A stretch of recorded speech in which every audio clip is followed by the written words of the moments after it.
Hey everybody, I'm Captnzap. Welcome to the video. Today we're going to be finally building our Zaps Magic Cube 2.0. We spent a lot of time over the last year or so working on a few different videos and concepts, such as the basalt flying machines that we did a lot of work in. And besides that, we also did some work with prisons. We've made a prison for Banderman. Take of the devil. That's not what we're doing today. I am here to finish what we started, Zap. No, I'm building my cube video. How did you even get in here? You failed us. I didn't fail you. It's not possible to build this. We've already been through this. I can't build an inescapable cell. It doesn't work. That is true. Until now. You can't just kidnap YouTubers and force us to make you a prison cell. This is my video. How did you even get in here? You're just a character that I made. And this gives you power. It really should. Leave us. Hey, don't talk to my cam account. I'm in charge here. You feel in charge. Banish. That was 2 weeks ago. And what happened soon after me and Omans started developing this, it was utterly successful. It is now possible for one player to trap another in the end with no chance of escape. And in fact, if the prisoner tries to escape, it can often result in an irreversible plummet below the void. Dembski is about 10,000 blocks below the void still. I don't think we're ever going to get him back. And not only that, trying to escape crashes your game almost every second try. And we've had cases where random nether portals would generate near the escapee's bed as they were ghost loading the nether from falling into the void. Don't ask me how this is possible, I don't know. All I know is what we created was too powerful. So me and Oman agreed that we would burn the blueprints and run. But what I didn't say to Oman was that I kept a copy. I couldn't burn it. Because it works. I don't know. You see, when I started building this machine on Bob's Season 1, it was just a friendly prank, trying to trap Ender in the end for as long as we wanted. But after he escaped, I realized I could fix it. So then I made Zap's Banish machine, and we challenged him again. And he escaped again and killed Dust. And I wouldn't just give it up. So then I started building Zap's Banish Machine 2.0 and installed it in Zap's prison. And that was escaped by, just one sec, Mr. Minecraft and Oman 3307. And they're flawed because of players like me. By that, I mean mobile players. You see, his prison relied on you not being able to pearl unusable blocks. But mobile players are built different, so it was escapable.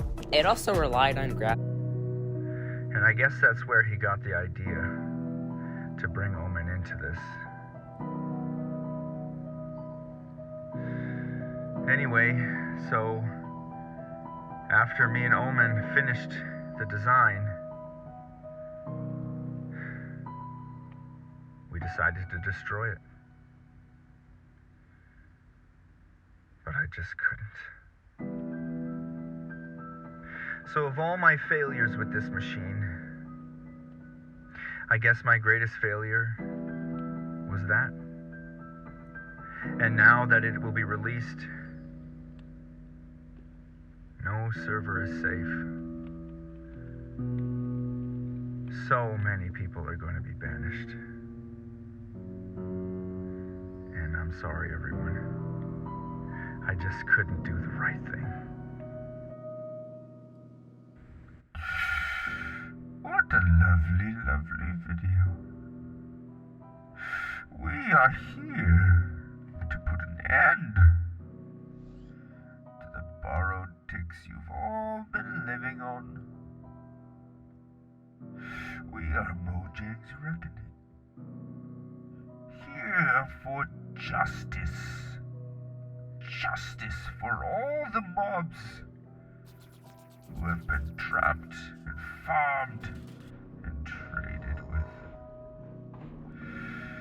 Soon, all the players will be free to reside in the void where I was born and raised.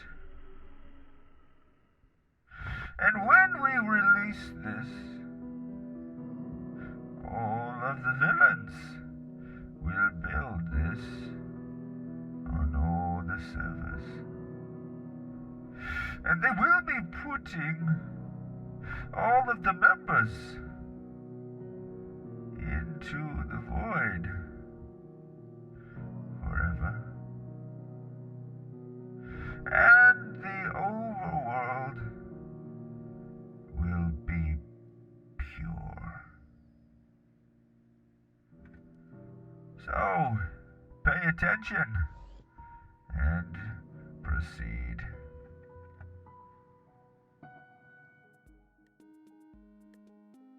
Hey everybody, I'm Captnzap. Welcome to the video, and I'm just doing this tutorial for building this machine. We haven't quite tested it yet, and I gotta give a shout out to ChubaManX609 and Oman3307 and Demsky2020 for helping me get this design up and running. And as soon as we're done testing, we'll just make sure everything works good, and then we'll send it out. So I'm assuming if you're seeing this that everything went well. Anyway, here's the tutorial. First thing we need to do is break the end portal. Now, this is what we learned from Oman3307, is we need to break 1, 2, 3, 4, 5, 6, 7 spots in the portal so that we can use that space to push blocks back and forth and other things that we gotta do. So we're gonna break this, and then we're gonna bring in some blocks underneath. Now, before we started this, we were pushing these blocks, but now we're not gonna push them. We're gonna use just a block that you can't use a pearl on. And then underneath that, we need a hopper and then a system to destroy the blocks, because Oman3307 found a way to drop items on the ground and then pick it up when you respawn after you die. And then you have time to use these items to escape. So we need to pick up items that people drop so that that doesn't happen. Next, we're basically just going to be shrouding this, and we use blast furnaces. A lot of blocks can work, but blast furnaces seem to, fit our style. And then we're also going to be putting iron trap doors activated in these spots here. And we also need pistons on either side here to push the iron trap doors back and forth, pushing the player into the end portal. Now, we put this on a timer, and this is just a regular, timer that we use for, I use this timer for cobblestone generators, or I guess stone generators. And the timing on this is kind of important. You want to make sure you set this to 2 ticks. Otherwise, there is possibilities of players being able to throw pearls against those moving trap doors. And 2 ticks is pretty crashy, so it sends players under the void quite often, which I think is a great thing. Couple more blast furnaces, and then we're going to insert the door here. Really, it's just trapdoors that are activated and moved. So these back ones here, we're going to move with sticky pistons, and we'll activate that with a lever to open and close the door. I love using these trapdoors on these prisons. They really have helped me a lot so far. And then we just need to be able to activate and deactivate the trapdoor underneath the doorway so that you can actually step inside. And just a couple pieces of redstone, and that's all we need. And at this, technically, the cell is done, but I am going to be adding a couple more iron trapdoors upright over here in order just to close it in a bit. I don't think there's anywhere you can throw a pearl, but it looks better, so that's what we're going to do. And with that, the cell Zaps Banish Machine 3.0, the Crash Cube, is done. And don't forget to subscribe to Oman3307, and also thanks again to ChewableManX609 and Dembski and everyone else who helped me do the testing, and I guess especially Smashingender. Subscribe to him. He's the reason I started this whole thing. Anyway, thanks everybody for watching, and I hope you guys enjoy. Bye.